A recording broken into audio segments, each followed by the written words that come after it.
आप सभी का बहुत बहुत स्वागत है आपके अपने YouTube चैनल स्टडी जोन पे। हम लोग सीटेट दिसंबर 2021 के लिए जो पढ़ रहे थे, आज CDP का क्लास 4 है, चौथा क्लास है। आज हम लोग डिस्कस करेंगे किशोरावस्था। हम लोगों ने पिछले क्लास में बाल्यावस्था को डिस्कस किया था।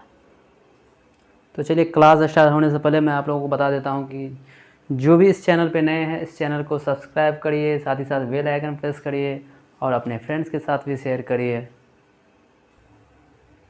तो देखिए, अब स्टार्ट करते हैं। आज का टॉपिक है किशोरावस्था। किशोरावस्था क्या होता है, ये देखिए 12/13 लिखा हुआ, मतलब 12 वर्ष या 13 वर्ष से लेकर 18 वर्ष तक की आयु को क्या कहा जाता है, किशोरावस्था कहा जाता है। आपके एग्ज़ाम में इससे भी क्वेश्चन आता है, लेकिन मैं उन्हीं पॉइंट को डिस्कस करूंगा जिससे आपका एग्ज़ाम में क्वेश्चन सॉल्व हो जाए। मैंने इम्पोर्टेंट पॉइंट को ही यहाँ पे लिखा है, डिस्कस किया है। जब मैं ऑफलाइन क्लास स्टार्ट करूँगा तब मैं आपको अच्छे से पूरा एक एक पॉइंट डिस्कस करूँगा, बहुत सारा। देखिए, मैंने नोट्स बना करके भी रखा है, लेकिन मैं ऑफलाइन क्लास में डिस्कस करूँगा। अभी एग्ज़ाम का टाइम बहुत कम है, इसीलिए सिर्फ इम्पोर्टेंट पॉइंट को डिस्कस करते हैं। तो देखिए, इसमें पहला पॉइंट है, क्या है, इसमें विषमलिंगी आकर्षण होता है। विषमलिंगी आकर्षण का क्या मतलब हुआ, जैसे कोई लड़का है तो उसका लड़की की तरफ ज़्यादा आकर्षण होता है और लड़कियों का लड़कों की तरफ आकर्षण होता है। इस अवस्था में क्या करते हैं, लड़का जो है पूरा एकदम पाउडर लगा के, क्रीम लगा के पूरा हीरो बन करके बाहर निकलेगा लड़कियों को अट्रैक्ट करने के लिए। लड़कियां भी यही करती है, वो भी सज संवर के बाहर निकलती है। सजना संवरना इसी अवस्था में स्टार्ट करता है बच्चा। तो विषमलिंगी का मतलब अपोजिट जेंडर के साथ इंटरेक्शन, आकर्षण। इस अवस्था में क्या होता है, बॉयज़ का अट्रैक्शन गर्ल्स के साथ और गर्ल्स का अट्रैक्शन बॉयज़ की तरफ होता है। यहाँ देखिए, मैं थोड़ा आपको यहाँ समझाता हूँ। सबसे पहला क्या था, शैशवा अवस्था था। शैशवा अवस्था में क्या करता है बच्चा, वो खुद से स्वयं से अट्रैक्ट होता है, सेल्फ होता है वो शैशवा अवस्था में। और बाल्यावस्था में क्या होता है, बाल्यावस्था में बॉयज़ का अट्रैक्शन किसके साथ होता है, बॉयज़ के साथ होता है, और गर्ल्स का अट्रैक्शन, गर्ल्स का आकर्षण, लड़कियों का आकर्षण गर्ल्स के साथ होता है। इस तो अब कोई कन्फ्यूजन नहीं होगा। शैशवावस्था में क्या होता है, बच्चा खुद के साथ अट्रैक्ट होता है। बाल्यावस्था में सेम जेंडर के साथ होता है, मतलब लड़के का अट्रैक्शन लड़कों के साथ, लड़का लड़कों के साथ खेलता है, लड़की लड़कियों के साथ खेलती है। लेकिन किशोरावस्था में क्या होता है, अपोजिट जेंडर के साथ इंटरेक्शन होता है, अट्रैक्शन होता है। इसमें विषमलिंगी की भावना होती है, इसमें विषमलिंगी आकर्षक होता है। मतलब लड़के का आकर्षण लड़कियों की तरफ और लड़कियों का आकर्षण लड़कों की तरफ होता है। देखिए, अगला पॉइंट है, इसे जीवन का सबसे कठिन काल कहा जाता है। किशोरावस्था को क्या कहा जाता है, जीवन का सबसे कठिन काल कहा जाता है। और अगला देखिए, अगला है, इस अवस्था को स्वर्ण काल यानी कि गोल्डन एज कहा जाता है। इसी एज में क्या है, गोल्डन एज में ही बच्चा अगर जैसा बनना चाहे वैसा बन सकता है। अगर संभलना होगा बच्चे को तो इसी एज में संभलेगा, बिगड़ना होगा बच्चे को क्या होगा, इसी एज में बिगड़ेगा। इसीलिए इसको गोल्डन एज कहा जाता है, स्वर्ण काल कहा जाता है।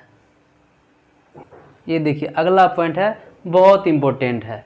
ये देखिए, इस अवस्था में वीर पूजा यानी हीरो वर्शिप की भावना होती है। वीर पूजा कहने का क्या मतलब हुआ, इस अवस्था में क्या करते हैं बच्चे, अपना रोल मॉडल मानते हैं, अपना आदर्श मानते हैं किसी को और उसको फॉलो करते हैं।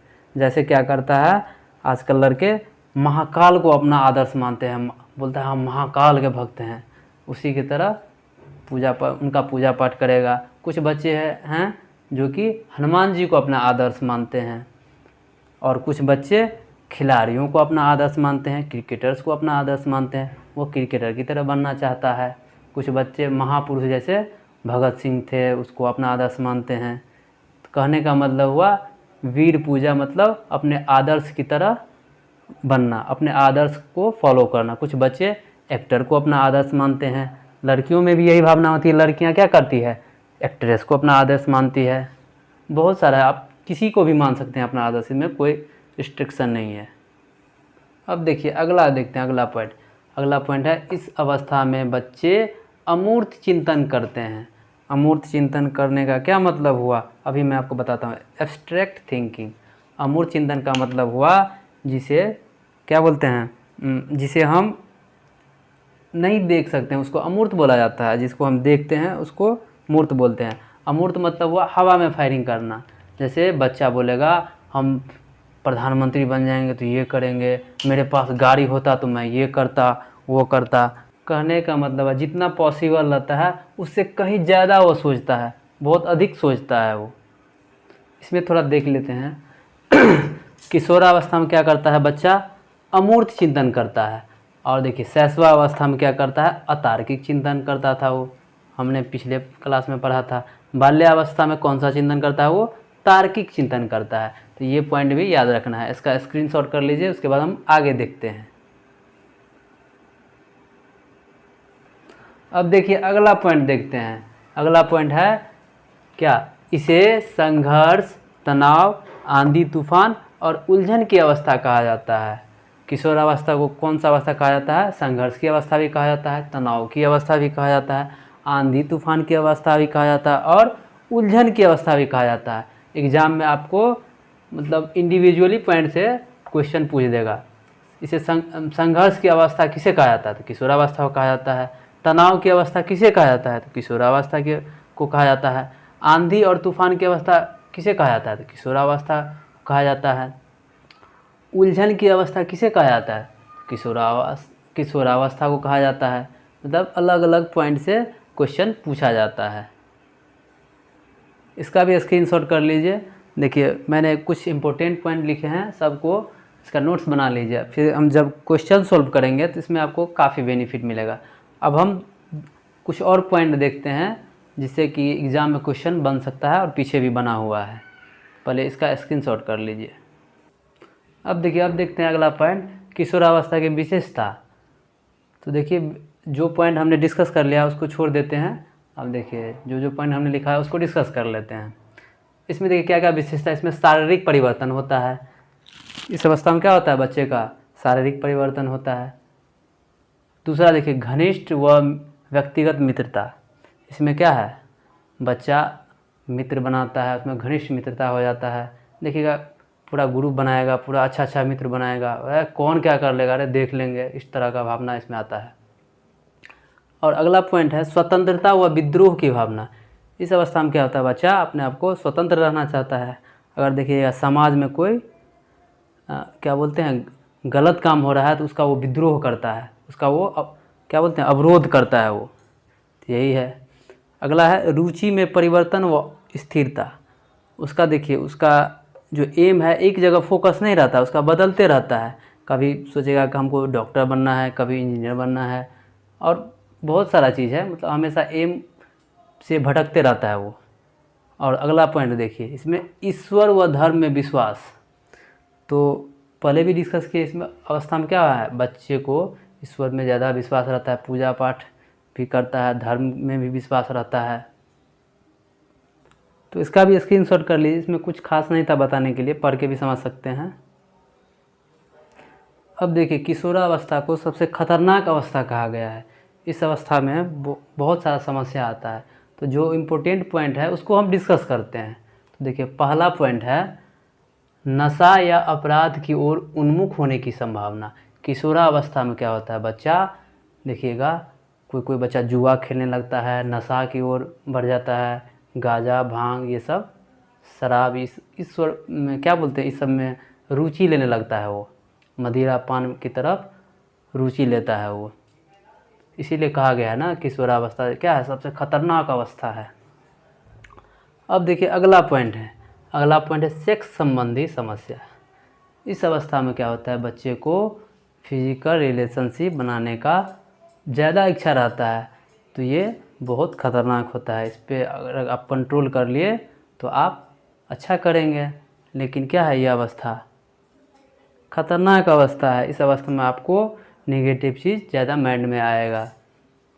अगला पॉइंट देखिए, अगला है रुपया पैसा संबंधी समस्या। इस अवस्था में बच्चे क्या करते हैं, अपने मम्मी पापा से पैसों की डिमांड ज़्यादा करते हैं।